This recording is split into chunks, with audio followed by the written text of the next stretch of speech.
তো আজকের থেকে আমরা শুরু করব ষষ্ঠ অধ্যায়, অর্থাৎ ধ্যান যোগের বিষয়ে আলোচনা শুরু হবে। আর ধ্যান যোগের বিষয়ে ভগবান কৃষ্ণ অর্জুনকে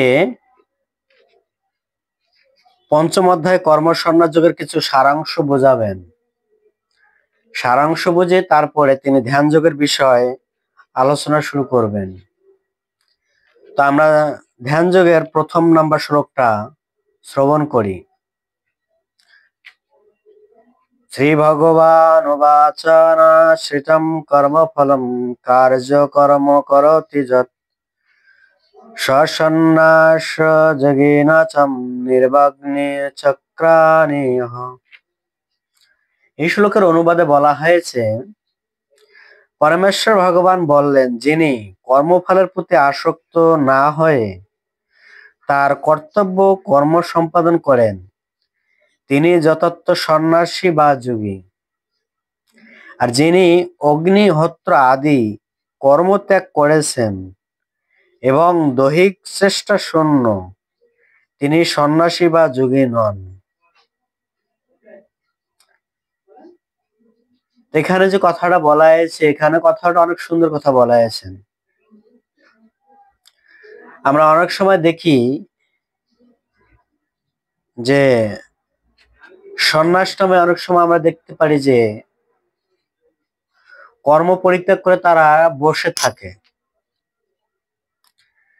এই যে মনোবৃত্তি, এই মনোবৃত্তিটা আসলে যথার্থ সন্ন্যাসী বা যোগী না।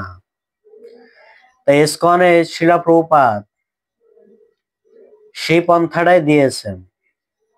কোনটি? যিনি যিনি কর্মফলের প্রতি অনাসক্ত,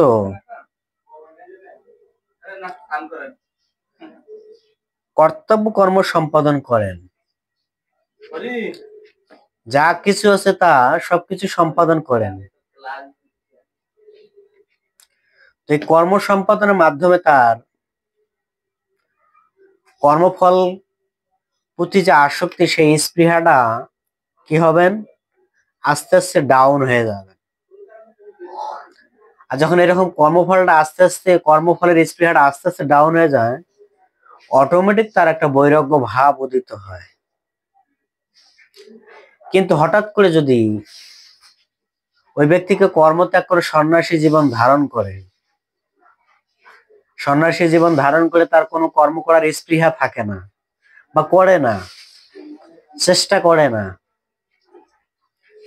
পরে এক সময় সে এটার প্রতি ধাবিত হয়, সেই জন্য সেটা তার জন্য মঙ্গলদায়ক না, তার জন্য ক্ষতিকারক। কারণ মানুষের একটা নির্দিষ্ট সময় আছে, সেই সময় অনুসারে তার কর্ম করার স্পৃহা কমে যায়। কারণ যখন যে রকম বয়স, তখন সেই রকমের তার স্পৃহা বৃদ্ধি হয়। যেমন একটা ছেলে ছোটবেলা থেকে তার খেলাধুলার স্পৃহা বেশি, তাই তার খেলা খেলতে ভালো লাগে, ঠিক আছে। যেমন একটা ছেলের গান গেতে ভালো লাগে, সে গান গেতে ভালোবাসে, বা কে কি কয়, আর্ট করতে ভালো লাগে। যার যার রুচি অনুসারে সে কর্ম করে। কিন্তু সেই কর্মটা এক সময় কি হয়, যখন 40 বা 50 পাড়া দেয়, তখন তার সে কর্মের প্রতি আর কি থাকে না, স্পৃহা থাকে না অতটা। কারণ তার দৈহিক চেষ্টা করলেও তার সেই চেষ্টাটা আর দৈহিকটা তার সঙ্গ দিচ্ছে না, ঠিক আছে। এই জন্য তার কর্মের স্পৃহাটা কি হয়, আস্তে আস্তে অটোমেটিক সে ডাউন হয়ে যায়। তো তখনই সে কর্মের প্রতি অনাসক্ত ভাব চলে আসবে। যখন এরকম কর্মের প্রতি অনাসক্ত ভাব আসবে, তখন কি করতে পারে, কর্মকে সে আসক্তি ত্যাগ করতে পারে। তখন তার ধারণা চলে আসবে, তার চিন্তা চেতনা চলে আসবে। কি চিন্তা চেতনা? থাকলেও হয়, না থাকলেও হয়। কিন্তু জড়জগতের উল্টাটা, এটা আসে কখন? যখন সে তার ধর্মতত্ত্ব জ্ঞান থাকে, যখন তার শাস্ত্রীয় জ্ঞান থাকে, তখন এই ভাবটা চলে আসে। কিন্তু যখন শাস্ত্রীয় জ্ঞান থাকে না, তখন তার উল্টা রিয়াকশন হয়। তখন সেই ব্যক্তি যখন কর্ম না করে, তখন সে পাগল হয়ে যায়। কিরকম? যে এই জগতের মানুষ, যেমন সাধারণ উদাহরণ এরকম, একটা টিচার যখন যার বয়স অনুসারে তাকে রিটার্ন নিতে হয়, কিন্তু সে কিন্তু স্থির থাকতে পারে না। কেন স্থির থাকতে পারে না?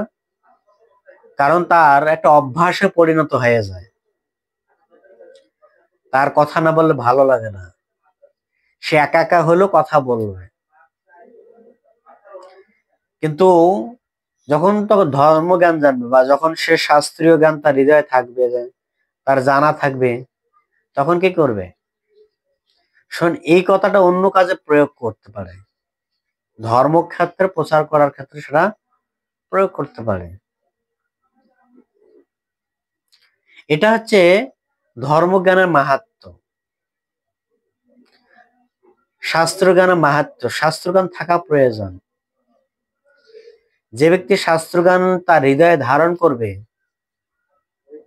তার জীবন কি হবেন? সুখময় হবেন। তাই এখানে বলছেন যে কর্ম আসক্তি কখন ত্যাগ করা যেতে পারে?